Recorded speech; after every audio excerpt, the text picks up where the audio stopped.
Hey guys, hope you're doing really well today or tonight. I want to make a quick video on my strategies for reading more books. Now, I feel like I'm pretty good with when it comes to reading books. I've probably read, so far this year, I've probably read close to 20. It's not even halfway through the year yet, so I've read quite a few books.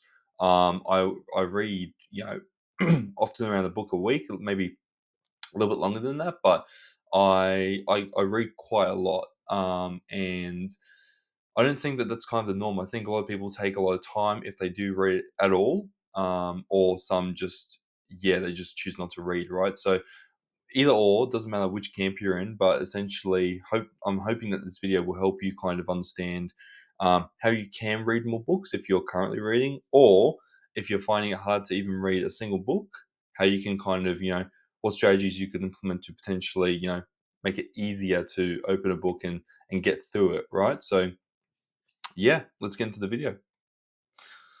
Okay, so first one is using your wasted time more efficiently. Now, this is super, super key, especially at least for me, right? But there's no doubt we all have at least an hour of wasted time, and by wasted time, it could be pretty much any time that's not productive, right? You might classify some of these things like, for example, driving home from work, or maybe taking the train somewhere, or maybe you're waiting in the lobby to meet someone. You could arguably, look at these bits and pieces of time as, I guess, a chance to relax, maybe a chance to reflect, and maybe that's the case for some people. But for a lot of people, they end up just, maybe scrolling on their phone. Maybe they you know, just do other bits and bobs of things that they have something urgent that they need to do, and they're procrastinating instead of getting those things done, right? So a lot of people aren't very efficient when it comes to this. Now, for example, if you were to talk to a friend and you're talking about something important, or you haven't connected with them in a while, totally fine, right? That's good. That's a decent use of time. Maybe you're just reflecting on life. That's also a good use of time. So this is more for people who are just absolutely wasting their time, right? So scrolling or doing things that don't push them in the right direction, and they're also wanting to read more books. So we all have at least an hour, right?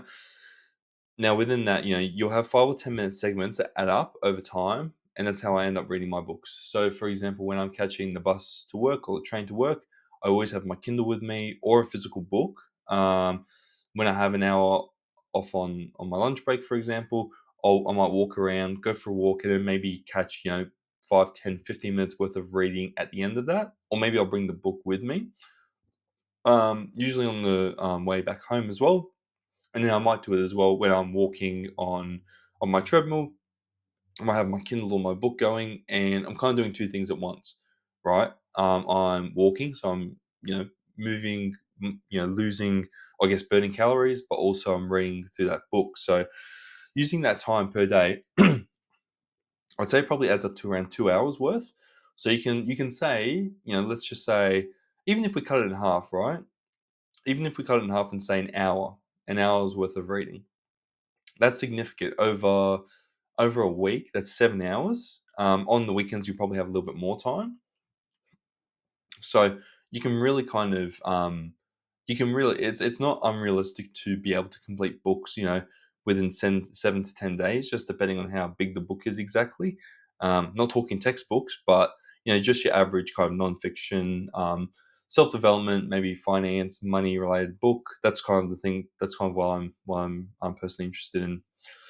If you're scrolling on social media, break it up by grabbing a book for less stimulating learning. So I'm not saying that social media isn't great for learning, because I think it definitely has a place for learning, no doubt. I've learned so much over TikTok and Instagram, and it's opened lots of doors in terms of things I didn't really know or might not have considered that I'd be interested in. For example, plants, coffee, fragrances, different ways to make money. All these things I wouldn't have learned without social media, right?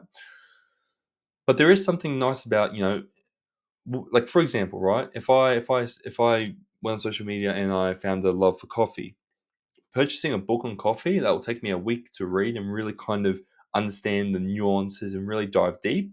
much deeper than what you can kind of get over a social media, 15-second video.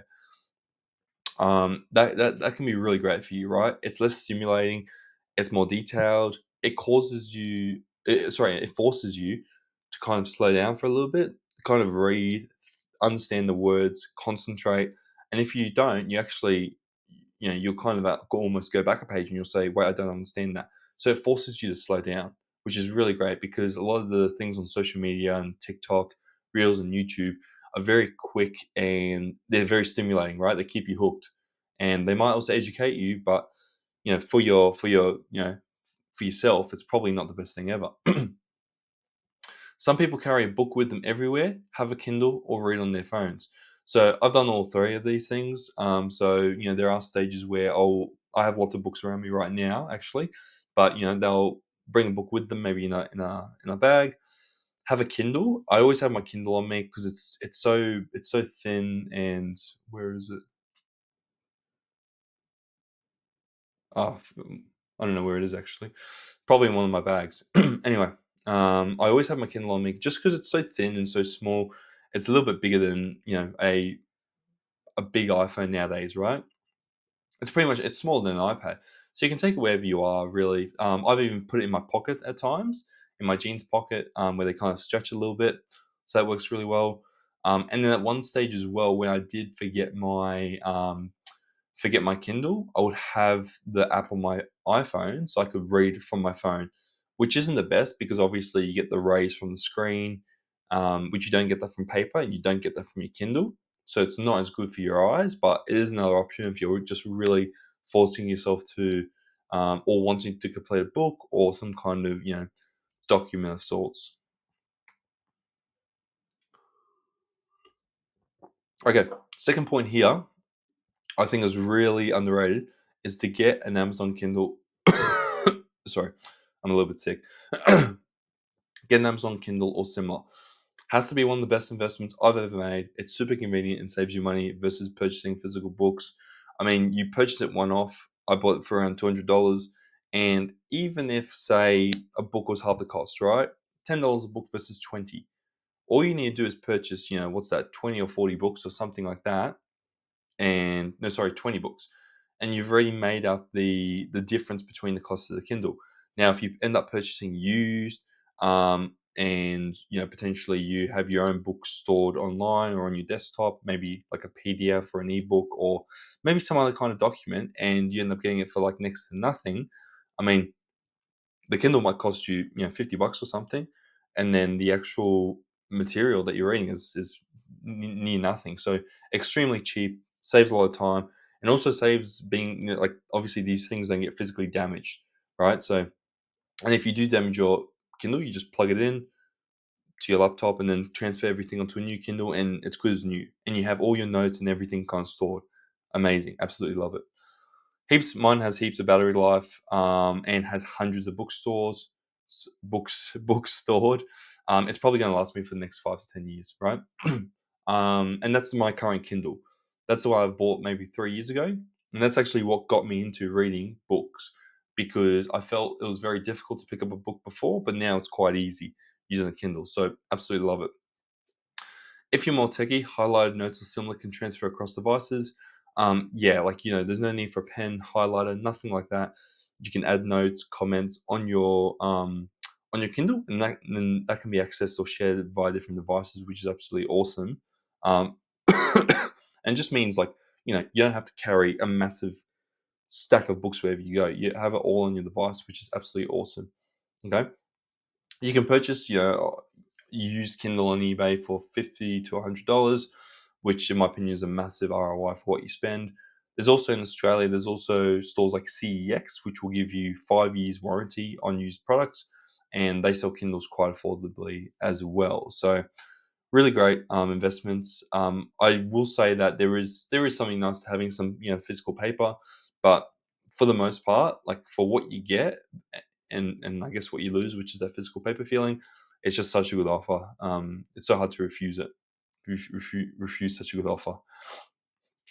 Last point here, and my last strategy was reading content that you're genuinely interested in. Right? Now, I personally used to have a target of just reading X number of books or reading just X number of pages, but it's okay to stop reading if it's boring, right? If you don't like a book, if you're even halfway through it and it's just getting boring, get rid of it. You don't have to continue it if you don't want to, okay? Because I know it's going to be painful to finish it, and it's probably going to be just as quick or just as painful, I guess you could say, to start a whole new book that you actually enjoy, right? It's probably going to be easier actually. So I would definitely recommend that instead. Depending on the time of year slash goals of my life, I'll move towards certain topics over others. Yeah, so sometimes like when I'm doing really well financially, or if I feel like I'm doing well financially, I might put those books aside and pick up something like starting a business or maybe hobbies or maybe self-development, people skills, work skills, these kind of books, right? And then when I'm feeling the other way, I might swap it. And if I feel like I'm just doing one in general, I might read something, maybe a biography or just something different, right? Or maybe it's on AI or technology, just good to knows, right? They're not really pushing me in a certain direction or really required for my goals, but they will help over the long run. Okay. Personally, I love property, real estate, investing, self development, business, anything like that. These are the books for me that, I will always kind of gravitate towards. And if I don't end up liking a certain book, totally fine. But it's very unlikely that I won't find a gem in one of those books, that at least one gem that I'll highlight and keep, and it'll probably serve me for years to come, right? It's almost like talking to 10 experts at once, having all these different access to all these different books. It's really incredible. Okay. Now, if you're reading content you don't enjoy, you're not going to feel that way.